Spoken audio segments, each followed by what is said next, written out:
Bonsoir à tous, merci de nous retrouver sur TV Sud pour votre journal. Dans les titres de ce mardi 4 décembre, que faire en cas d'agression ou de vol? Des buralistes de l'Hérault ont appris aujourd'hui à bien réagir face à ce type de situation dangereuse. Une action de sensibilisation organisée par la police et la Chambre de commerce de Montpellier. Et puis la suite du feuilleton TCSP, le trambus nîmois fera bien le tour de l'Écusson. C'est en tout cas ce que prévoit Nîmes Métropole. Le premier projet avait pourtant été annulé par le tribunal administratif en juillet 2011. Enfin, son nom a fait le tour de la planète taurine. Cristina Sanchez, première femme torero de l'histoire.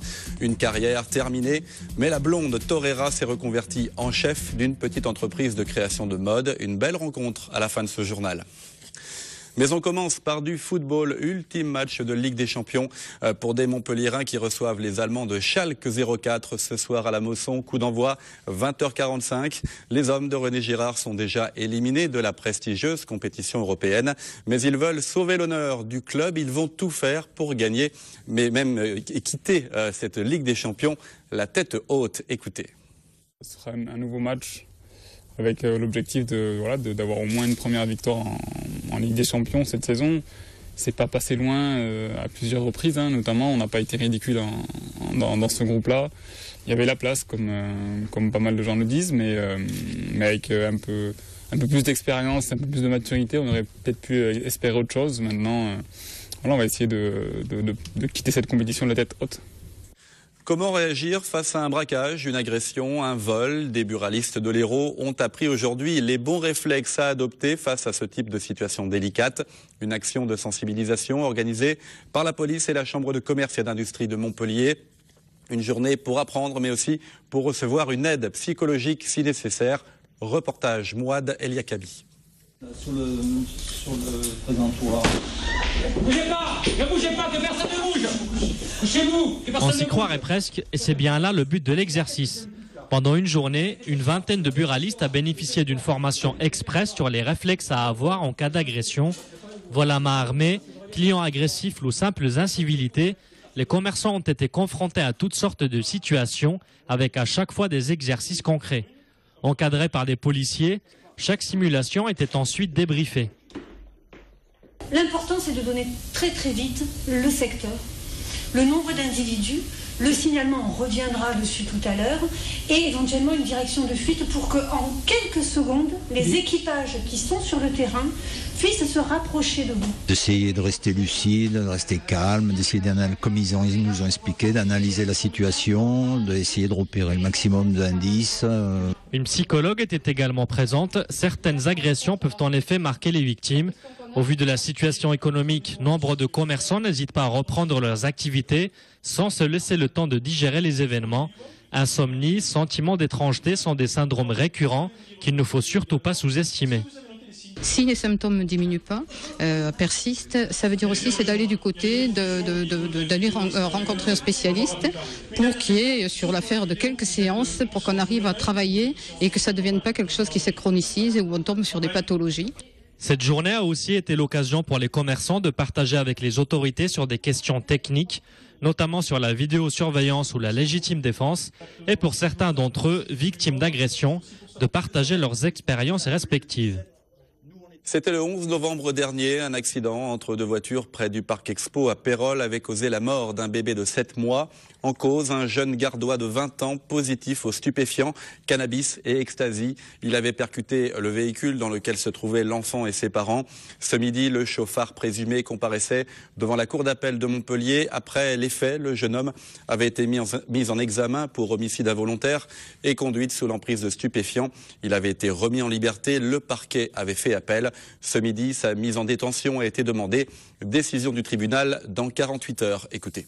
À partir du moment où on est positif, c'est une circonstance aggravante. Alors même que plus de 13 heures se sont passées entre la prise du dernier joint et l'accident. Et c'est ça le vrai problème de ce dossier, c'est que on est loin du chauffard qui fume au volant ou roule son pétard pendant on en est très loin. Mais malgré tout, la loi est ainsi faite. Il est déclaré positif et il le reconnaît effectivement. Une justice. Après voilà que la justice soit faite. Que la peine soit maximale, exemplaire pour lui. Et pour les gens qui prendront le volant sous l'emprise de stupéfiants ou d'alcool, de drogue, voilà. Voilà, et on reste un instant dans la page justice avec cette information qui vient de nous parvenir dans l'affaire du meurtre d'un Montpelliérain de 32 ans, samedi soir abattu sur le parking d'une discothèque du Grau-du-Roi. L'homme de 20 ans qui s'est rendu aux gendarmes dimanche vient d'être mis en examen pour meurtre. Il a été écroué. Le tram-bus nîmois fera bien le tour de l'Écusson. C'est en tout cas ce que prévoit Nîmes Métropole qui a validé hier soir par un vote une des premières étapes du nouveau projet d'extension nord de la ligne 1 du TCSP. Rappelons que dans le cadre du premier projet, le permis d'aménager ce tour du centre-ville avait été annulé en juillet 2011 par le tribunal administratif de Nîmes. Explication, Olivier Michel. C'est par le vote de la délibération numéro 72 que le Conseil communautaire a hier lancé les bases du projet d'extension de la ligne 1 du TCSP. Le vote concernait entre autres les modalités de concertation afin de bien ficeler le dossier. Aujourd'hui, un ensemble d'études et de filtres institutionnels à franchir sont déclinés par le projet. Et donc, il n'est pas question de franchir ces filtres institutionnels à la hussarde. Je crois qu'on ne refera pas, avouons-le, les erreurs qui ont pu être commises par la jeune agglomération. Entre concertation publique et nouvelle étude d'impact, toutes les études indispensables à la réalisation du projet seront faites. Bon, toutes les études paysagères, les études d'impact, et en même temps que celles qu'on a à refaire pour le passage autour de l'Écusson. Donc on va essayer de faire une pierre deux coups, et de réaliser ces études qui nous permettront à la fois de faire tourner le TCSP autour de l'Écusson et également d'allonger, de mettre en place le prolongement de la ligne jusqu'à Auch-sur-Lam. Sur son premier tronçon, pour l'heure gratuit, le TCSP transporterait selon Nîmes Métropole 7500 voyageurs par jour. Et on reste dans le Gard. Depuis le début de l'année, 555 personnes ont obtenu leur naturalisation. Ce matin, en préfecture, ils étaient 19 à être reçus en grande pompe, pas pour une cérémonie très officielle. Ils sont venus de Nîmes, de Manduel, de Vauvert, de Pont-Saint-Esprit et de Montmirail pour recevoir des mains du préfet leur carte nationale d'identité, un moment particulièrement émouvant. Écoutez. Quand j'avais dit que ce matin qu'il va venir ici, il va pas aller à l'école, elle a commencé à pleurer, elle m'avait dit je veux pas devenir français si je peux pas aller à l'école. Voilà. Mais elle est au courant de tout, il n'y a pas de souci. Bon, j'ai expliqué. C'est vrai ou pas, Mia? Moment d'émotion, émotionnel, sincèrement. Ça fait 43 ans que je suis en France. Enfin, je suis pas beaucoup étrange parce que je suis d'origine du Maroc. Je suis né sous l'administration française. J'ai ouvert mes yeux dans ce monde en voyant les képis, l'administration française. Ça ne change pas beaucoup. Mais ça fait 43 ans, c'est trop long. J'en parle avec un peu d'émotion parce que c'est un moment, je veux dire, important dans notre vie de citoyen, mais aussi dans notre comportement civique et par rapport à l'acquisition de cette nationalité qui nous est chère d'ailleurs. Ça fait des années que j'attends ce moment, donc c'est un moment qui reste inoubliable, ça va rester marqué dans ma vie, donc je suis français, je suis fier de l'être. Voilà des témoignages recueillis par Alain Belon. Tout autre chose à présent, son nom a fait le tour de la planète taurine. Elle, c'est Cristina Sanchez, première femme torero de l'histoire. Elle avait même franchi en triomphe la grande porte des arènes de Madrid. Depuis quelques années, la carrière de la blonde torera est terminée. Elle est devenue chef d'une petite entreprise de création de mode, bien implantée en Espagne et au Mexique notamment. Cristina Sanchez était de passage à Nîmes il y a quelques jours. Christophe Chay a eu la chance de la rencontrer. Une tête connue dans la cour d'un grand hôtel nîmois. Celle d'une femme de caractère qui s'est imposée dans un cercle de lumière que l'on dit fermé. Sacrée matador de toros à Nîmes le 25 mai 1996, Cristina Sanchez a marqué son nom dans les annales de la tauromachie jusqu'à son retrait des pistes il y a tout juste 13 ans. Aujourd'hui reconvertie dans le milieu de la mode, la madrilène, devenue consultante pour la télévision espagnole, vient conquérir le marché français avec ses vêtements au sein d'une petite entreprise créée il y a 2 ans. La idea de empezar con una nueva marca de ropa y emprender una nueva aventura en el mundo de la moda comienza. L'idée de lancer ma propre marque de vêtements et débuter dans le milieu de la mode est née depuis assez longtemps.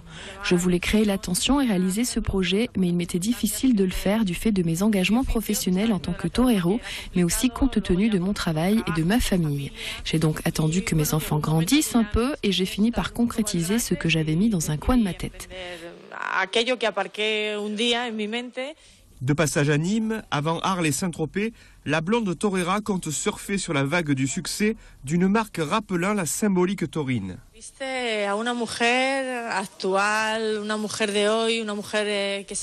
Ma marque s'adresse aux femmes d'aujourd'hui qui veulent se voir belles avec cette touche permanente de sensibilité, d'élégance et de subtilité. Tout cela se voit sans être palpable, c'est la raison pour laquelle nous essayons de faire des choses différentes avec des designs originaux qui se basent sur des dessins propres destinés pour nos collections.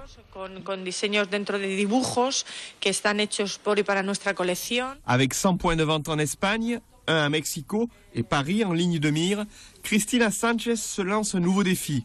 La chef d'entreprise a autant soif de grandes portes que le torero qu'elle n'a jamais cessé d'être. Et c'est l'heure de retrouver la nouvelle rubrique de votre journal, le résumé de l'actualité internationale en bref et en images chez Le Monde en 120 secondes.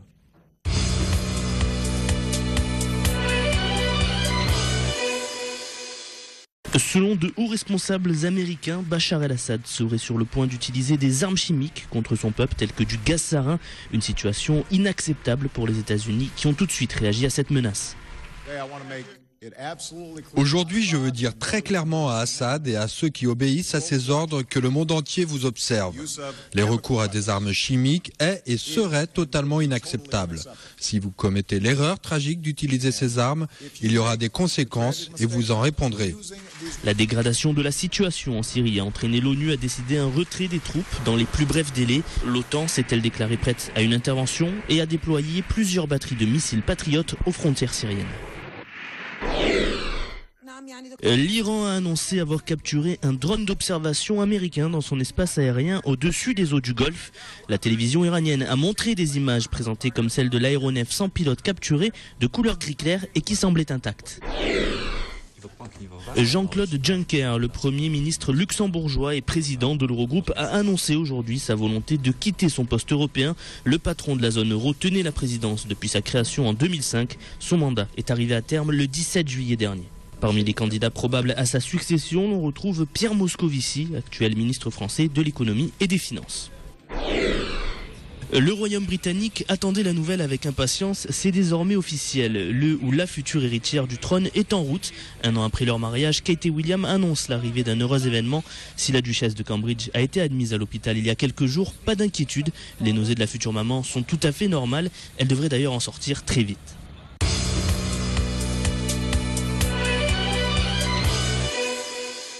Voilà, et vous pourrez suivre toute l'actualité internationale, nationale et bien sûr régionale ce soir à partir de 22h dans le 22 minuit. 2 heures d'infos en direct et en continu présentées par Julien Desvages. Dès demain, vous retrouverez Marlène Mec à 12h30 pour votre actu locale. Passez une excellente soirée sur TV Sud.